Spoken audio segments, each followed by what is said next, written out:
Hello children, welcome to CA session. Students, today we will continue the same chapter, chapter 6, cyber safety. Students, we were discussing about the ways the websites can track you. So here, few more ways are there that we need to discuss. So, there is HTTP referral. So students, whenever you click a link, then browser will load the page that you want to open, okay, or where the link wants to take you. So then what will happen? That particular web page will open and then it will tell the website your details that where you have come from. Okay, now details like IP address will be revealed, your location, your web browser that you are using, and the machine type, etc. And all the details will be sent to that particular website. Got it? So what? Whenever you click the link, then the web page will be loaded and all the details of your machine, IP address, location, address, etc. will be sent to the loaded page. That means the website that you want to go on. Then super cookies. So here super cookies will be the permanent cookies. Now why it is permanent? Because it is not storing the cookies at one single place. We discussed about cookies file. Okay, so that can be temporary because we can delete it. Okay, but if there is a super cookies, it is not storing cookies at a single place. It is storing cookies at multiple places.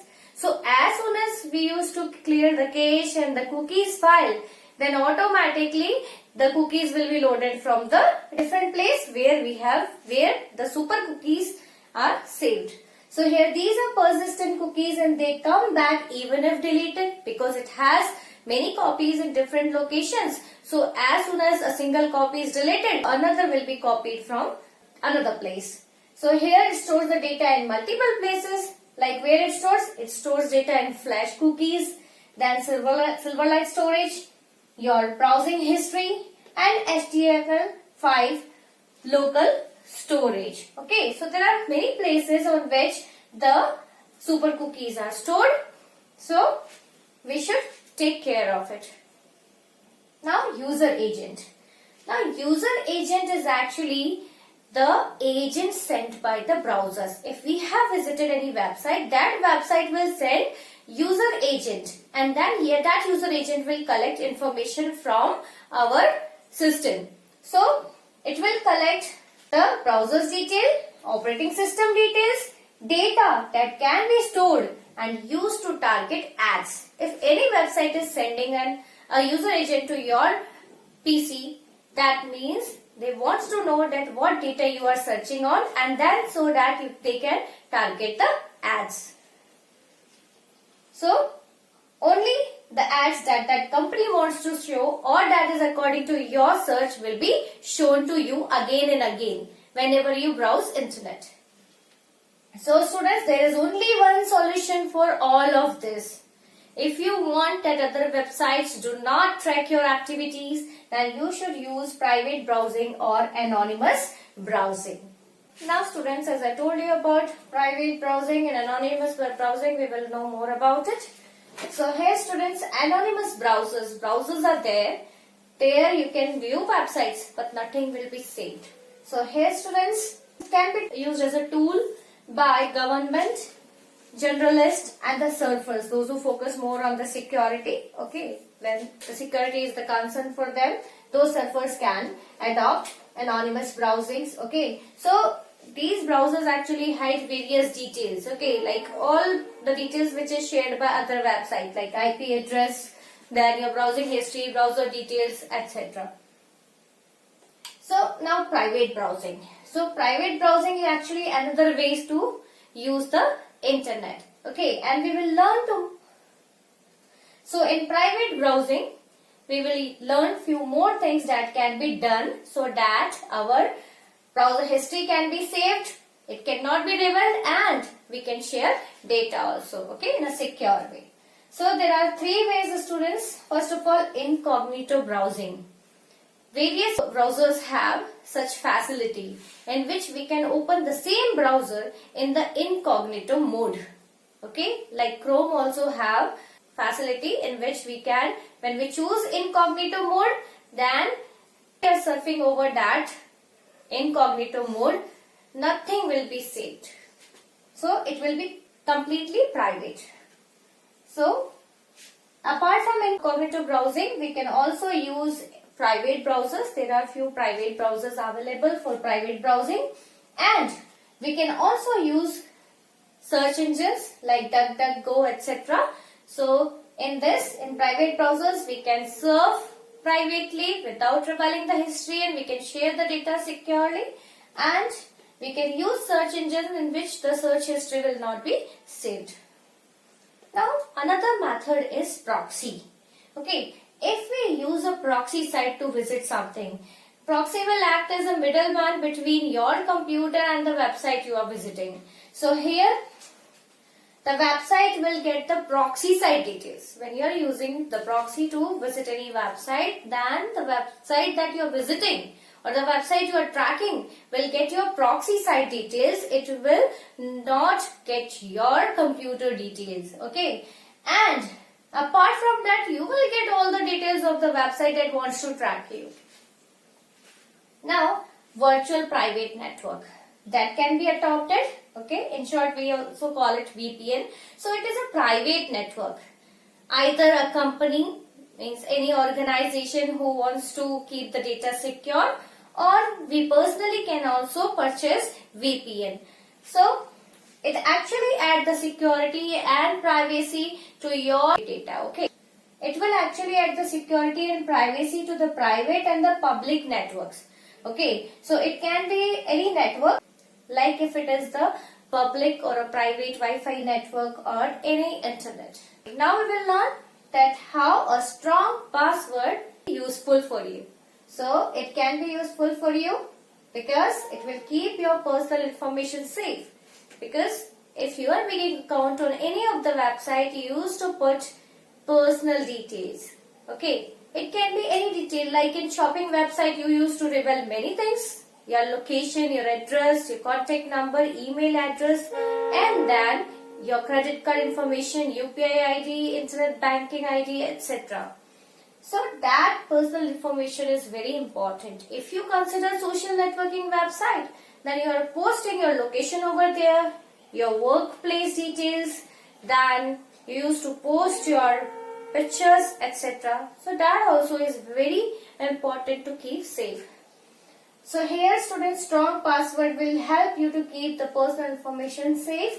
Then it will help in protecting your emails, files, etc. Okay, because in Gmail also, any email servers, there you have to enter username and password to log in.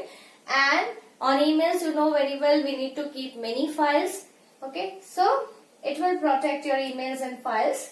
Then it will prevent someone from breaking into your account. Okay, it will help your computer or your data from being hacked. Okay, so there are so many people looking after your personal information. They want your account details so that they can get benefit from it. Now students, the ways in which your password may be cracked. There are some ways that still your password can be cracked. Okay, like someone's out to get you. Someone want to open your account. Then what he can do? He or she can simply guess your email password. Okay, like if someone is very close to you or anyhow they can get your personal details, then they can simply guess you the password. Many of the people used to get fake mails that you have got this much lottery or you got this much dollar amount job and then this much dollar salary, and then they ask you for your biodata. So what is there in the biodata? In biodata, your personal details are there. Okay, like what exactly we are putting in our passwords? Our personal information, we used to put our name, pet name, date of birth, mobile numbers, etc. So that can be easily guessed from your personal information. Now, you become victim of a brute force attack. Like someone can simply try all the possibilities for your passwords. Okay, like they can try various passphrases. Even softwares are also there which automatically guess the password with your personal details, and then they can create thousands of passwords. And those passwords are actually passphrases because they are made from your personal details only. So those passphrases can be used to connect to your account. Okay, they will try the passphrases until and unless your account is cracked. Okay, until the correct one is found. Now there's a data breach. Hackers are looking after your websites. They used to send spywares, viruses, means malwares in your computer to steal information from your computer. Okay, so as soon as you are connected, means your PC is connected to the internet, then that means your personal data is under threat.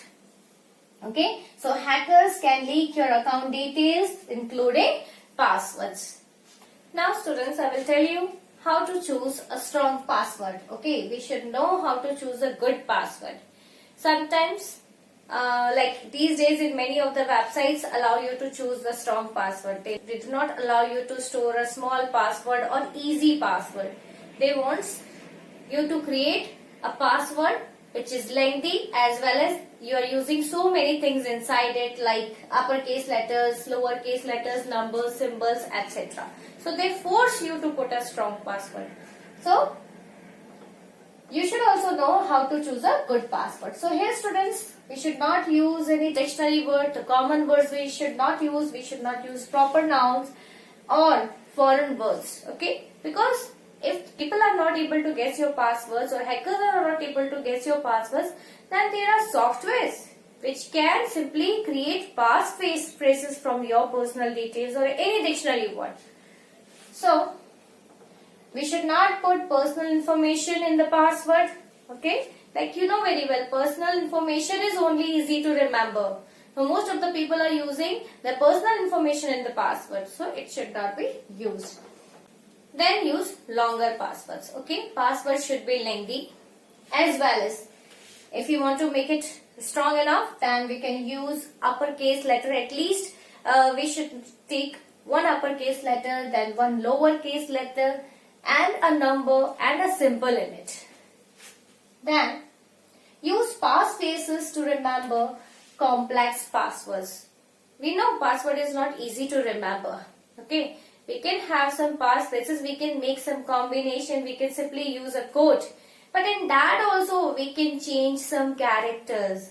Okay, like we can use dollar in place of S. We can use symbols with it. We can add numbers to it, which is it. Anyhow, it is easy to remember. Then we should not repeat the passwords on different websites. Like once we have chosen the strong password, then remember the same password you should not use on other website. Now we will learn about the confidentiality of the information. Now confidentiality of information, that means it is up to you. Okay, only you have the right to use your private information. You will never want your personal information to be leaked. Okay, so it is your authority. You are actually authorized to give authority to someone to see your data. Okay, so anyhow, if hackers or someone will breach into your system security, then you will not like it. Or maybe it can harm you. Okay, so confidentiality of information, it will ensure that only the authorized person, users, authorized users get access to the sensitive or protected data. Okay, so it is up to you only at whom you want to authorize to see your data. So there are some practices that we should ensure. There are some practices that actually take care of your confidentiality of the information, which will ensure the confidentiality of your information.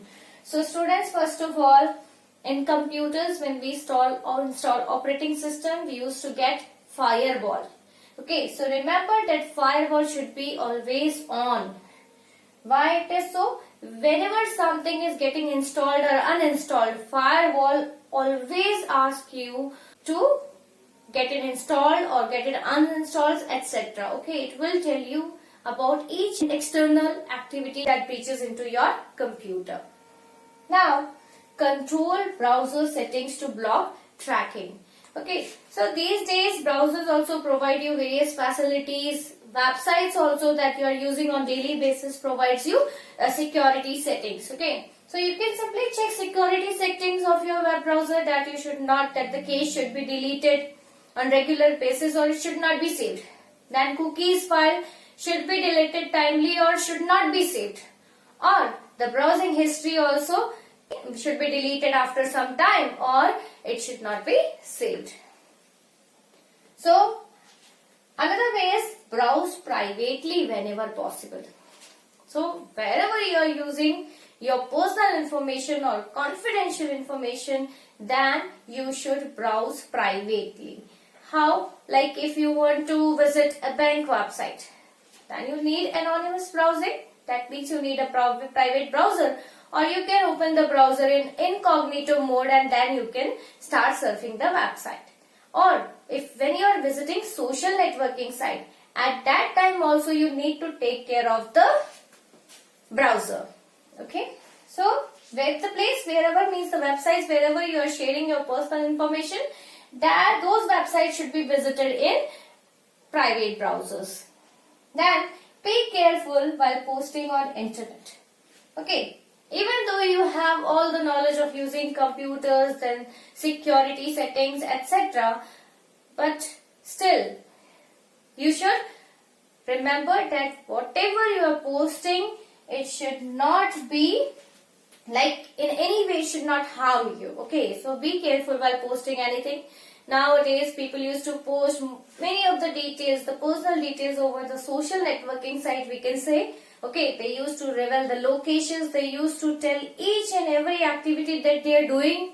Okay, like right now I am in a flight, I am here, we are having a tour over there, or we are watching the movie, etc. Everything we used to reveal. Even we used to reveal the locations also. So that is actually, it can be harmful sometimes. Okay, and then we should not share pictures. We are sharing work places over there. We are sharing our address, locations, etc. Okay, there are friends detail can also be leaked over there, or by mistake anyhow we can share personal information and someone can anyhow get those personal information and it will be very harmful for you. So now we will learn few more practices to ensure the confidentiality of the data. So we should ensure the safe sites while entering the crucial information. Okay, so whenever we have to enter the crucial information like your bank details, credit card information, okay, and your personal information, that we should ensure that we have opened the correct website. Okay, so for that we should remember the URL of the website. We should directly type it in the address bar so that we can open correct website. Okay, we should not click on any similar looking link. Okay, any link that you got in the mail or something like that. Okay, maybe you might have got the fake mail, so you should check it properly. Okay, and you should enter the URL of the website whenever you have to post the crucial information. Now you should ensure that whenever you open any website in which you have to enter the crucial information, that there should be https://. Okay, there should be https in the URL. Okay, and a padlock icon. That means the closed lock icon, closed padlock icon. Okay, so whenever there is https, there will be closed padlock icon, and that website is the secure website. You should carefully handle emails. Okay, we used to get various spam mails, then many fake mails. Okay, and then sometimes we used to get mails in which used to get attachments. Okay, so those attachments can have virus. Word file can have viruses. Okay, so we should not open any of the file which is suspicious or sent by the unknown sender. Okay, so after downloading, we should scan the document and then only we should open the document. Now, do not give sensitive information on wireless network. You know very well, wireless networks can be cracked easily, they can be hacked easily. Okay, and Wireless networks do not use encryption facility. Okay, while transferring the data, encryption is not there in wireless. Some of the public networks it is not possible. So, we should not reveal personal information over the wireless network. Then we should avoid using public computers. Why? Because many people are using it on the daily basis. So, there might be viruses in that computer which can steal your information. Then, if anyhow we are using the public computer, we should follow some safety. Okay, we should follow some steps like we should browse privately. Okay, you can open private browsers or you can go in incognito mode and then you can start surfing. Okay, then remember, if you are logging into any information, then don't save any login information over there. Okay, like if you are entering any website and you need to put login details, then you should not save it. Then never save passwords. Okay, you should not save passwords for the websites you have visited. Then avoid entering sensitive data. Obviously, if you are using public computer, that means there might be something very personal or very important. So remember that sensitive data should not be entered. Okay. Before that, we should check the security settings. Okay. So don't leave computer unattended. Okay. Like the screen that you are using. And if it is very important, like the website you are using and it is very important, don't leave the computer unattended. Okay. Like before leaving, you should simply log out from the website and then you can leave the PC. Or you can lock the system. Now, disable features to store passwords. We should also disable the features like we can change browser settings so that nothing is saved. Then, before leaving the website, we should properly log out from all the websites that we have visited or we have entered the login information or the personal information in. Okay, then we should clear the history and cookies after visiting public computers. Now, why to clear the history? Because whatever websites, the websites you have visited, its URL will be there in the history. So, we need to clear it. And the cookies files contain saved passwords, username and passwords. So, we should clear the cookies file of the web browsers also. So, students, only this much for today. Thank you. Have a nice day.